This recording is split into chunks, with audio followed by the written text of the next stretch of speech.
Hi everyone, my name is Sonal Giani. I work as a senior technical advisor at the International Planned Parenthood Federation, and I manage the South Asia region. I'm very out about my sexuality, and my job really entails helping people understand diverse gender expressions, sexual orientations, and sex characteristics. And I'm really delighted that you have been able to join us today and that all of you want to know more about diversity. And that's a great first step towards inclusion. In my talk today, I'm going to, talk about the lesbian, bisexual, and transmasculine communities. Many times I find that people imagine that the entire spectrum of people with diverse sexual orientation, gender identity expressions, and sex characteristics, people imagine that they are homogeneous, but actually these identities have their own unique set of problems. And I'm going to take you through the problems and challenges of the LBT communities. LBT is an acronym for lesbian, bisexual, and transmasculine persons. For today's talk, I thought I would, divide the structure into two halves. In the first structure, I would like to tell you about my own journey. And in the second half, I'm going to take you through some key points and key challenges that are coming up in relation to LBT communities in India.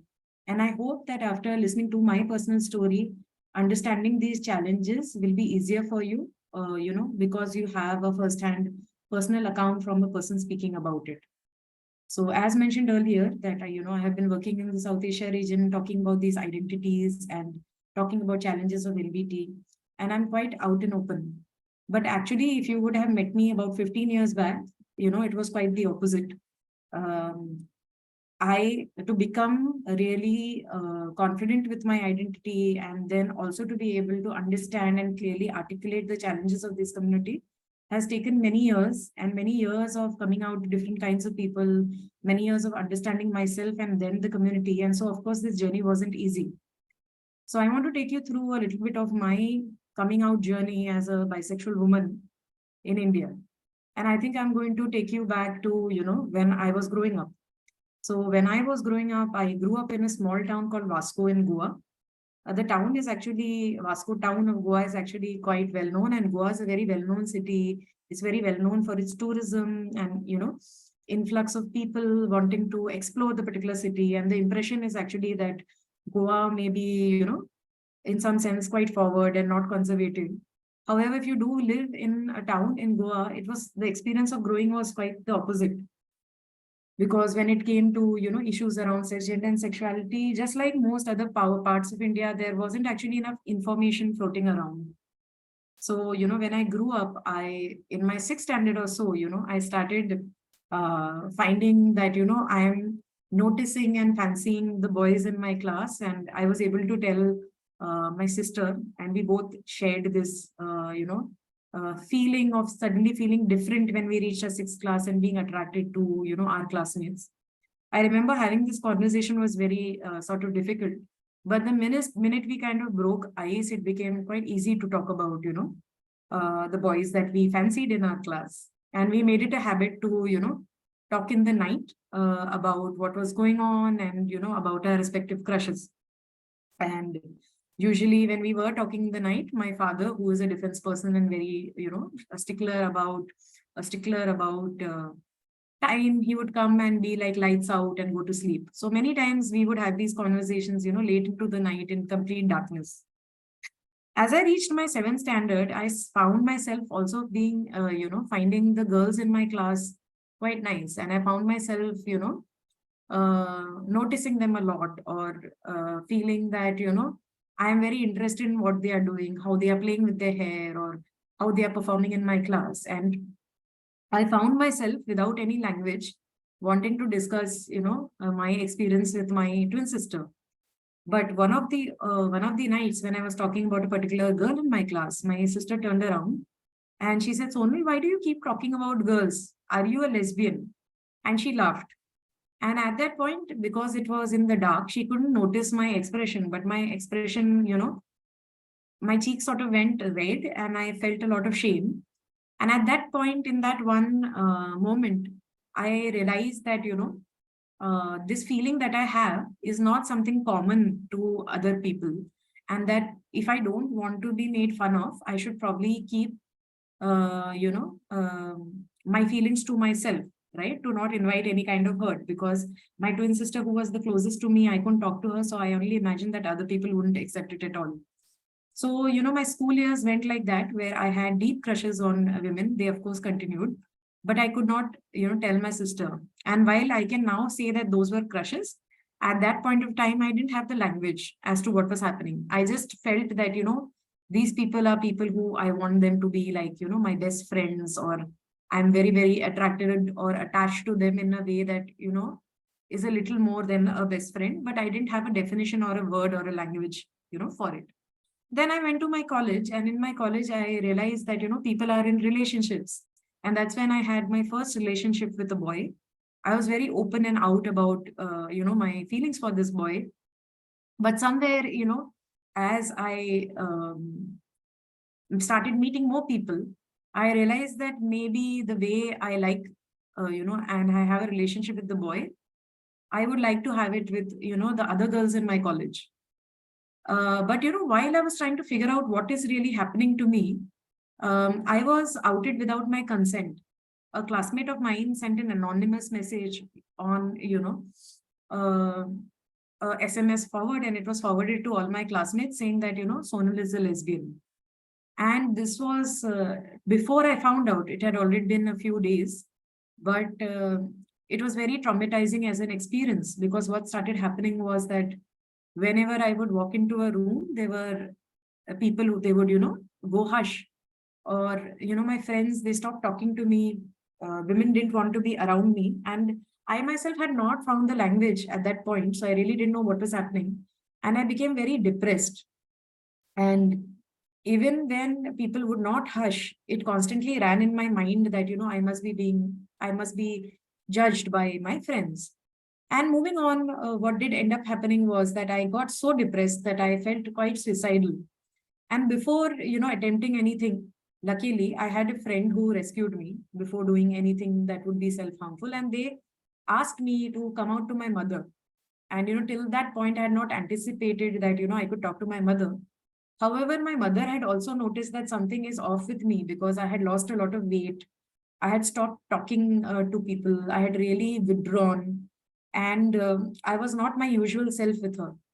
So I finally came out to my mother because I could not cope. My mental health was very, very low. Luckily for me, my mother, she heard me out. And her response to my sexuality was that, it's all right, and not to worry about it. Perhaps, I could go in for counseling. And in counseling, my counselor, could help me out, because from her understanding, she saw that I was also with boys. So maybe this is a passing phase. So for me to be able to actually just be openly able to talk to my mother was such a big thing that it allowed me to push through the remaining years of my college.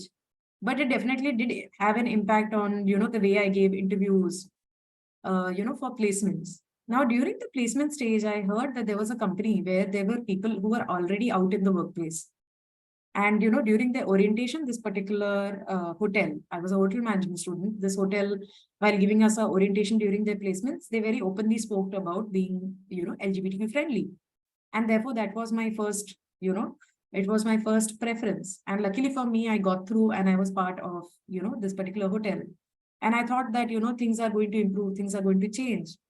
But as I went through my management training, I realized that actually many people did not know about this particular issue. And on the face of it, while they may be friendly, they really did not know much about, things.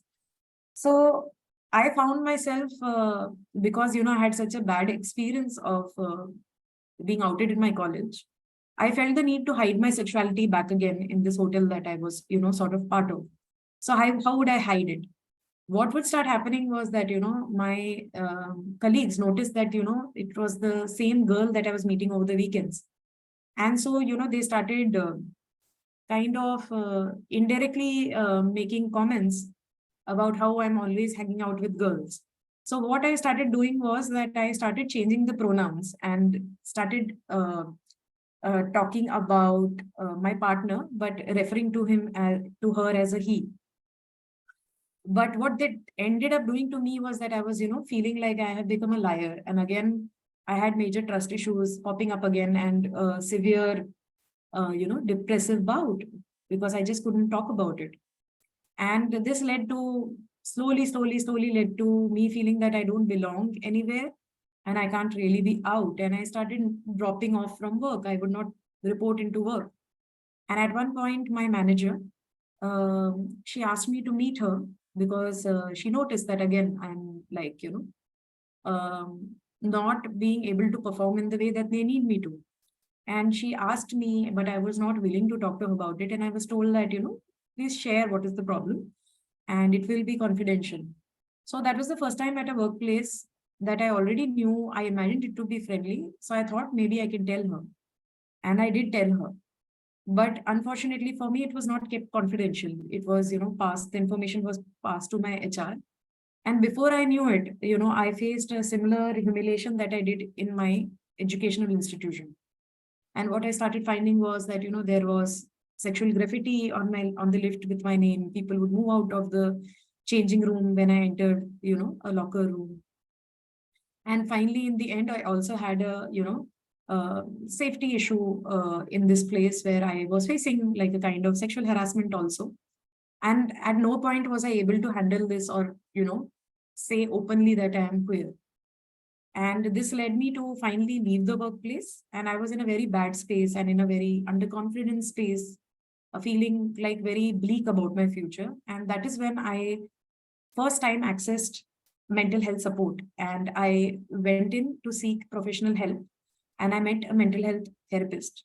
And this really dramatically changed my life. So that mental health therapist made me realize over many sessions over 2-3 years, eventually made me have this epiphany where I realized that all my feelings about my sexuality were actually rooted in that one particular incident with my sister. And my primary feeling around my sexuality was shame. And she helped me slowly unwrap that shame and convert that shame into pride. And from the time I started feeling and understanding my sexuality and slowly started opening, I started feeling better for myself. And that is the time when I joined, as a volunteer, I joined a community-based organization called the Humsafar Trust. This is India's oldest registered health organization working on the health and human rights of the LGBT community. I joined them as a volunteer. And as I started meeting older people who were very out, I started feeling more confident. I suddenly could see that, I may have a future as a queer person, even if I'm open. And, there is the possibility of community support for me. And so I slowly started coming out in this workplace as well. And very soon, because they realized that I actually am quite an open person and a communicative person, they moved me to their advocacy wing. And my job became to, travel alongside a play on homosexuality and talk to people after the play about, the questions they may have about the community. And the play was about a mother who gets to know her son is queer and how she learns and to accept them over time. And I felt very much that I could relate to the play. And over time, as I started listening to people and answering their questions around gender sexuality, I realized that they all have the same questions. Majority of them had the same frequently asked questions: that is it normal? Is it natural? What can parents do? What are the things that we can do for, society to change? And increasingly, I found that, even if there was somebody who did not understand the community or was rabidly against the idea of two people of the same gender being okay, if in fact heard and respectfully answered and informed with, information and a comprehensive answer, they actually changed their opinion. And now over the years, I've met thousands of people and talked about sexuality. And over the years, this changed me fundamentally because I realized that, the people in India that I'm meeting, they are not hateful. Majority of them are actually ignorant. And what is needed is to spread more information about the community. As this was happening, I also realized that, there is a need for a support group for young people. Because, a lot of people, because they realize I'm out, they would call me about, similar problems they were facing in their college and similar problems they were facing in their workplace. So I increasingly started, we made, along with a few friends, we made a group called Yaria. And in Yaria, we found that many people were speaking about how they are being bullied in their school or they are being discriminated at the workplace. And for a change, this space was different than most spaces I was in, because other people would share with these young persons that, how their journey was and how they tackled the situation, and they would offer support, and hundreds of people would offer support to somebody who was struggling with their mental health and was not knowing how to be responding to them. But as Yaria grew, I realized that, the issues of lesbian, bisexual women were, a little more unique. What I did start realizing that when it came to lesbian, bisexual women, for them to come out and speak openly was more difficult. Women's sexuality was even more repressed. Marriage pressure was very, very high. And a lot of people, like, the tendency for, wanting to run away or not being able to talk to their parents was very, very high in comparison to gay men or trans people. And within that, when there was a gender identity crisis, so if I was born in the body of a woman and I identified as a man, there was even lesser support. So this is when me and a few colleagues of mine, we also formed another initiative called Umang, which is a support space for LGBTQI plus persons. And both these spaces over time, we have supported young people and LGBT persons in, supporting them through their life journeys and helping them come out to their family, helping them understand their own sexuality, helping them be part of the movement. And as I started growing, I also started speaking more openly in the media. And I was also part of Bollywood films. I've acted in a few films. I've made documentary films on the particular issue. And the more and more, like, I have sensitized people, I have realized that people have many questions. And these questions need to be answered. And that can only happen through sessions like these, which is why I'm very thankful for IMPRI to, hold this particular session. So for me, post this particular phase, I also started doing a lot of corporate sensitizations. And I realized that, there are certain needs that are emerging and there are certain challenges, that are emerging. But if I had to complete my story, I would say that, I went from shame to sort of understanding and accepting myself, and finally moved to pride. And since the time I've moved to pride and being comfortable about my sexuality, my life has turned like, a complete 180 degree. I am actually, heading now South Asia region level programs. I'm working at an international level.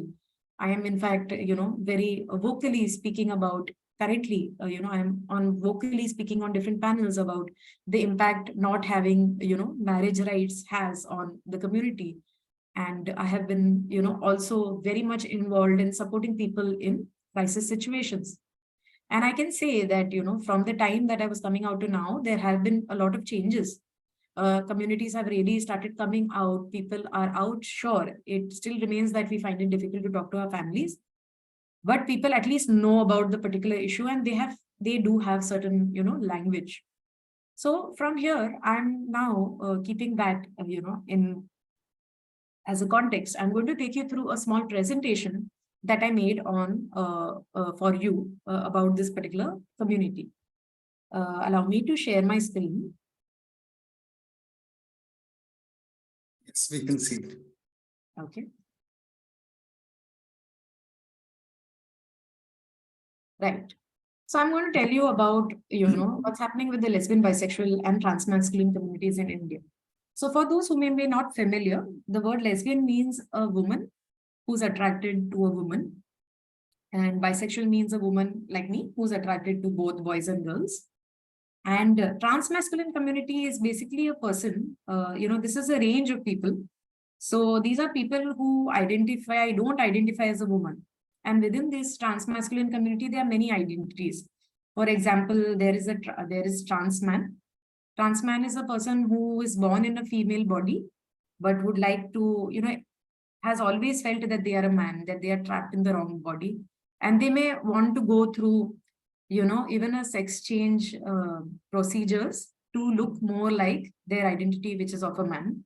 But not every person goes through, surgery. for people, you may not have heard the word lesbian, bisexual, or transmasculine, but you may have also heard about people who are tomboys. Okay. So imagine that, people who are tomboys or people who have always been very, very masculine and not really fitting in your understanding of what it means to be a woman. So that's a range of people who fall under transmasculine communities.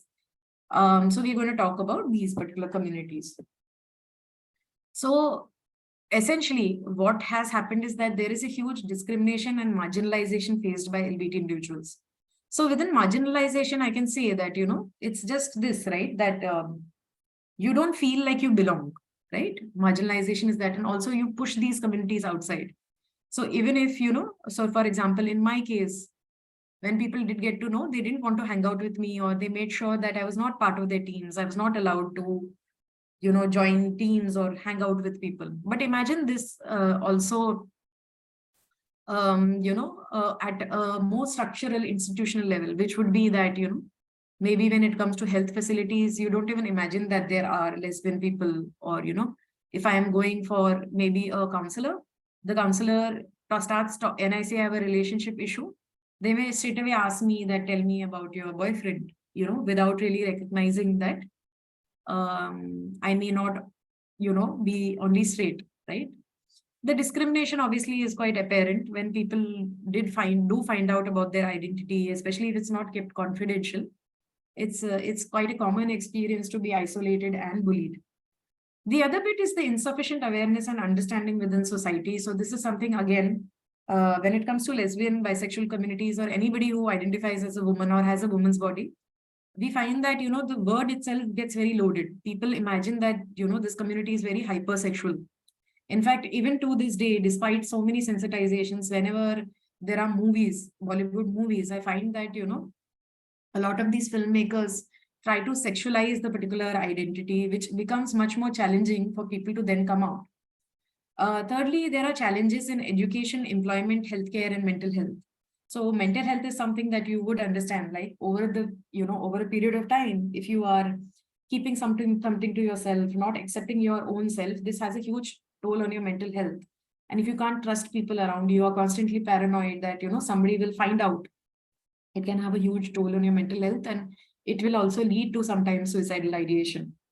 Within education spaces, we find that, many colleges, they don't recognize LGBT people. So they don't have counselors to support you.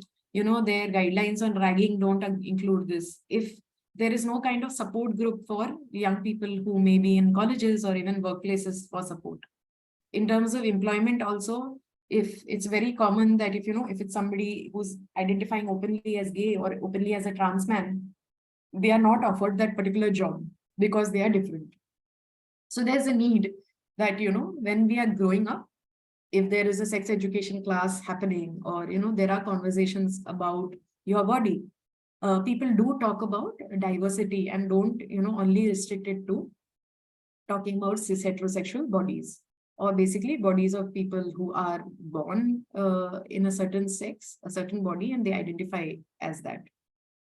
So I think this has been very important, and we will talk about it further in the presentation. So when it comes to speaking about discrimination in school, so when we talk about sexuality education, when I say sexuality education, this is talking about like your body, or who you are attracted to. A lot of times there's a lot of misinformation or stigma. In fact, it does happen sometimes that people have this notion, the trainers may have a notion that this can be cured. So even if a child at that stage with nothing, no intention in their heart, comes and tells you that I might be queer, the person may be pushed into changing. Or if a child is very masculine, doesn't want to wear, like, say, a skirt, they will be forced into submission. They will have to wear the uniform in a particular way. Also, if I am a lesbian, identifying as a lesbian, and if I had more partners, there will be a kind of shaming, bullying, and isolation that would happen. And people would generally want them to conform to what they imagine should be a woman. I will give you an example. Like after the judgment, the first judgment came about decriminalizing these identities. The Supreme Court actually asked the central government to, make curriculums more inclusive. And NCERT, in fact, did do that. They made a training manual so that they could sensitize teachers, because we are finding that teachers were the most worst. They were the biggest like perpetrators of violence, because they just couldn't understand. They would think that the child is misbehaving or indisciplined. So, a manual was prepared so that we can first address the teacher, who could then help their students. But, this was met with resistance and we could not move forward. And this continues to be the case. And right now, sensitizations in schools are usually led by NGOs or activists who come and speak in school about these identities. Within the workplace, you saw my example. But it's not just about facing violence, but this imagination that, I will not be this workplace. If I get, married to a woman, they will not give me or recognize my partner. So they will not give me benefits, spousal benefits. So a majority of people, when they are growing up, queer people, unconsciously, they have imagined that we will go to a country like maybe Canada, or, I will go to the US, I will go to, Norway, where my partner is recognized. And because of this, many men, there is a huge brain drain in India. And especially for women, like still men can still be out at the workplace. You will find very few women, speaking openly, because of, like I said, the hypersexuality and the sexual harassment that follows, that they don't come out. A majority of them prefer to just leave the country. And this is why India is, in fact, a recent study quotes that, India is losing up to 1.7% in GDP because of that. The other bit is that, a lot of queer people, they feel the need that, somebody should understand them, somebody should be out. Like in my case, my management could not support me. There was, except for the first person I met, I imagined that, they were out. So, the management will be out. But I never, after that first person who I met in the orientation, I found nobody was sort of supportive. So I could not, go up and ask for help from these people. So a lot of times people may also feel that,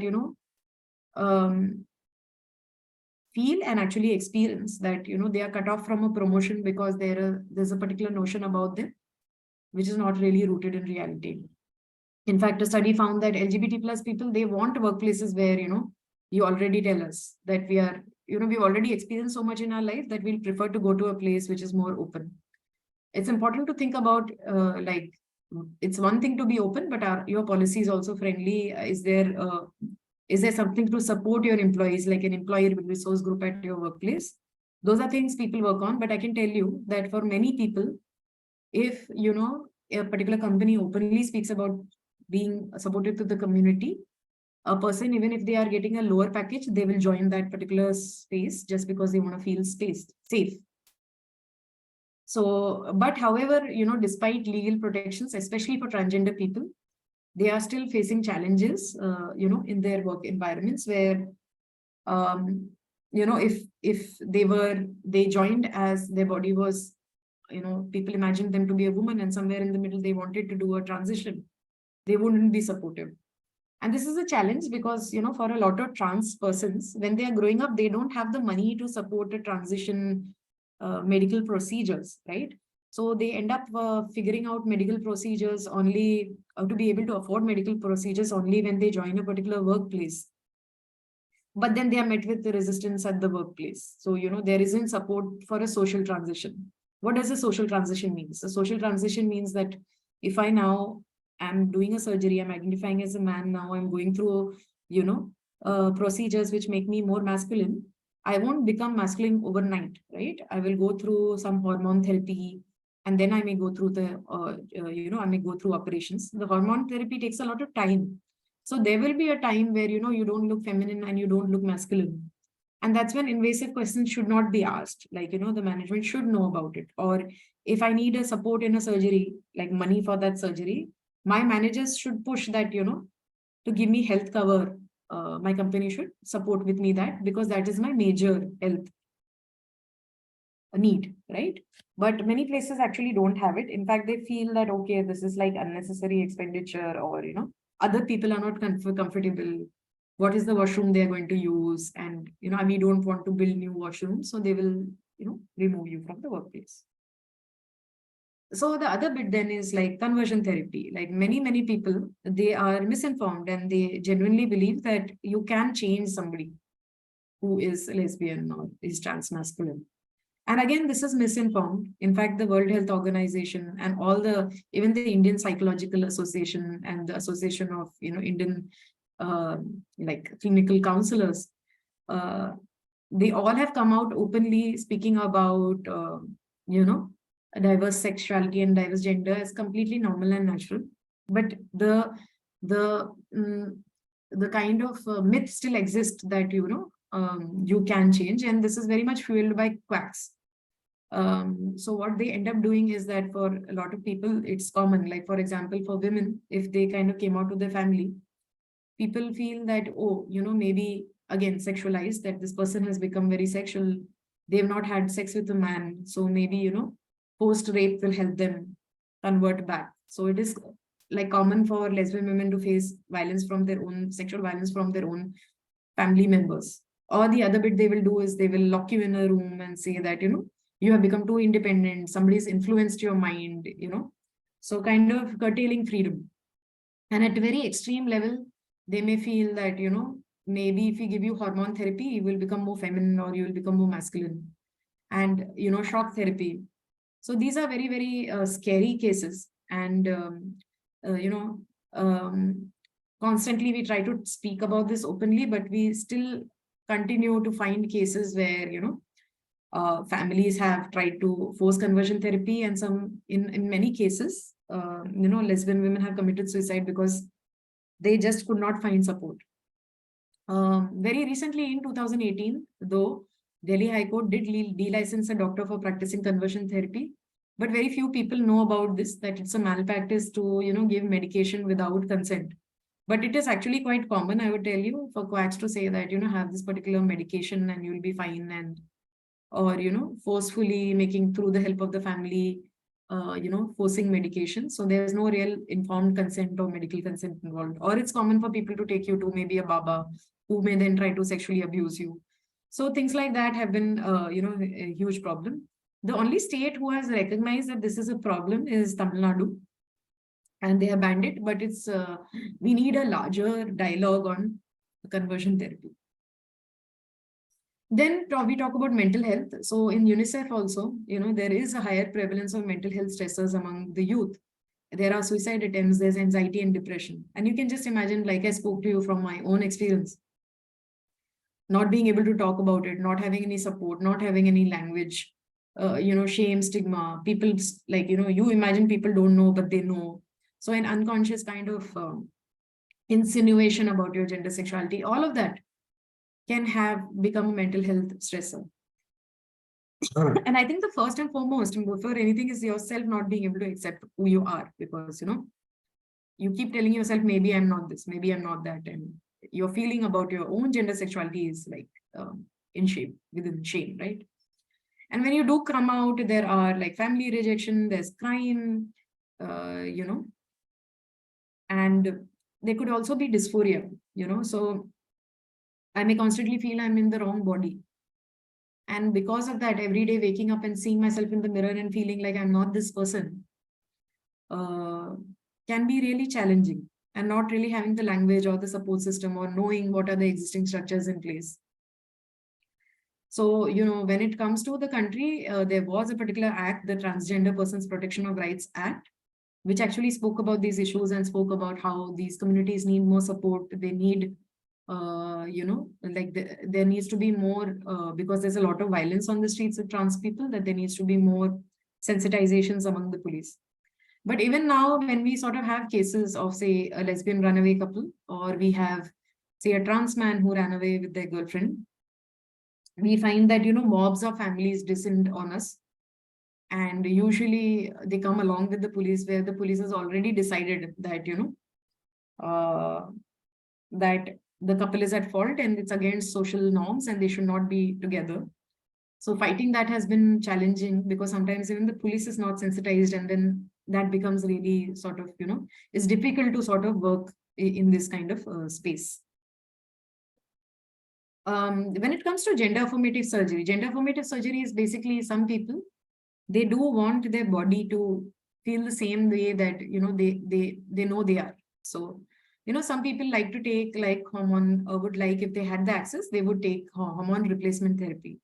So what hormone replacement therapy does is that it can have masculinizing features. So for example, if I did take like testosterone shots, my body would start changing. I would start having a deeper voice. I would start having facial hair, and the structure of my body would slowly start changing. So a lot of people do want access to that. And sometimes what is happening is that people are taking it over the counter without really asking anybody, because people offering HRT may not be sensitized, so they prefer to take it on their own. But this can have major health consequences, because hormone therapies will affect your blood pressure. They will affect your heart. So there's increased risk of heart attack, UTIs, things like that. But just people are not able to access that in a way that is wholesome. So that's causing some challenges. Other than that, like, when you do a surgery where you sort of, there are 3 surgeries. One is basically you can get your breast mastectomy, where you can remove your breasts and flatten them. The second is that, you can have a hysterectomy where you remove your uterus. And thirdly, you can have a penile construction. All these 3 surgeries, they are very, very, I would say they are not simple surgeries. They are not minor surgeries. They are quite major surgeries. And, major surgeries, of course, require familial support and like caretakers to be around you.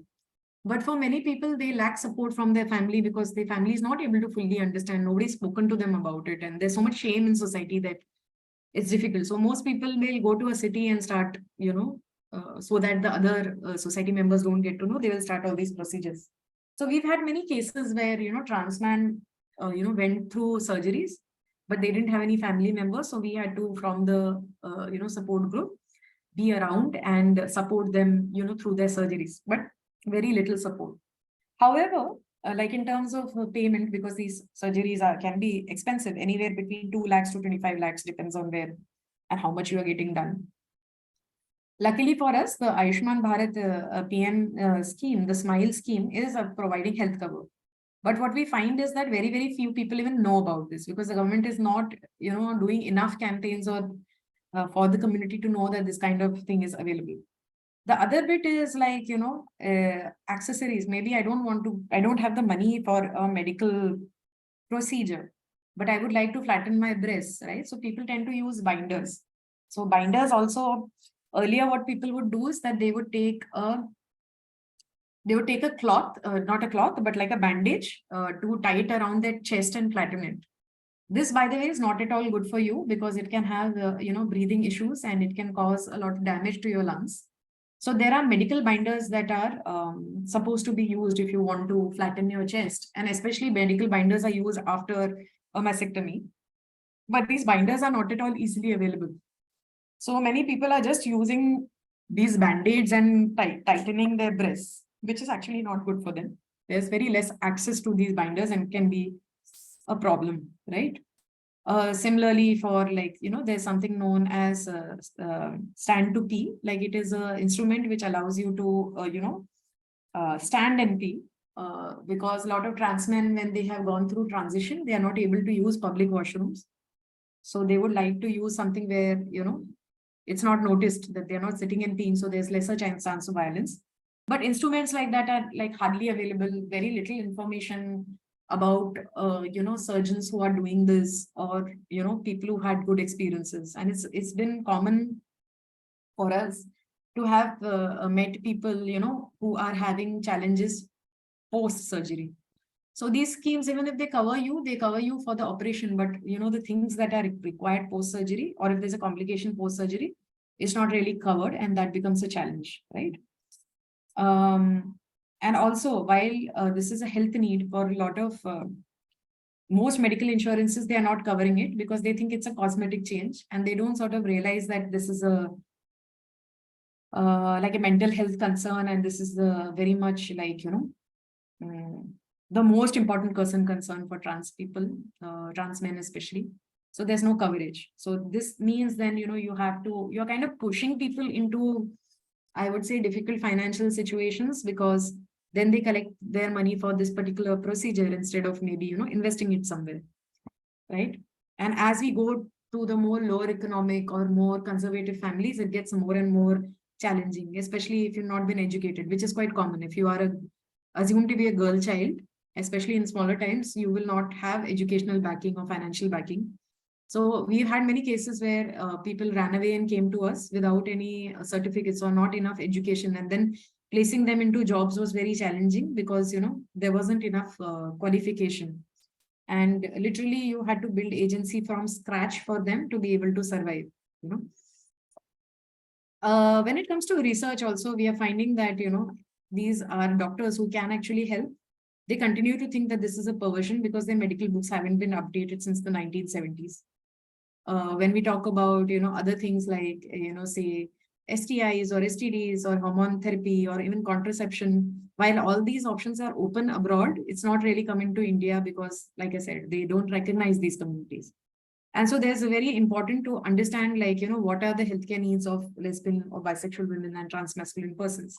And when we say that there are different needs, one is for trans people, there are gender affirming procedures, but for lesbian women, options of contraception or options of, childbirthing, pregnancy options, STI, STD control options. There are many, many things within, that field, or even masculinizing procedures for somebody who may be a tomboy, but doesn't want to do a surgery. All of this is not really, available in the mainstream space. So finally, what we do sort of recommend is that it's so important that in schools and universities, which is the beginning where you start realizing your sexuality, that we do talk openly about it. You may not need to go into detail. You can then, offer support groups where these communities can speak, but at least offer an opening so people grow up knowing that, it's normal. You are not different and they don't need to get closed. Secondly, when it comes to workplace, there should be policies which encourage the representation. Because again, like, if you are expecting a person to be out without your workplace being out about their opinion on gender and sexuality, then you are actually putting them up for abuse in your workplace. So it's important that, management is sort of out. Thirdly, all these therapies, quack therapies about conversion therapy, there needs to be a stronger national ban on this. And mental health services where, counselors are sort of taught how to deal with these communities and help them come out. I personally myself went through 2-3 therapists. The third therapist was the one who was the most helpful. But I actually ended up facing like sexual overtures from the first male therapist I met, because I went through like Just Dial, and I didn't really know or check about their qualifications. I just assumed that this person is qualified, but they were not. So this is also the experience of regular people. They may not know who's a good counselor, who's not, because not enough information is available. Also give access to healthcare services. Everybody falls sick, right? So there should be options, and also medical curriculum and research. But beyond that, I think like if you want to really change the situation, it is so important, right, that we talk about being more out about these communities, speaking for equal rights of the communities. So it's so important that, one, the law changes, but along with that, there's also social progress, that we do many sensitizations with societies. We offer more courses for people to sort of understand. And it can no longer be the problem of queer people to constantly inform others, right? It's also important that our allies take this on and push our institutions to push for sensitization and talk about this particular issue, if we really want an inclusive, accepting, and compassionate society for all. Thank you so much for listening to me. I'm available if any of you would want to get in touch. I'm available on Instagram as Sonal Giani. You can also write to me at my email ID, which is sgiani@ippf.org. And I will be happy to help you if you need any resources on this particular issue. If you would like to get connected to a support group, whether if you want, you are a parent who's trying to understand your child, things like that, whatever your need be, I will be around and to help you. Thank you so much for listening to me. Thank you.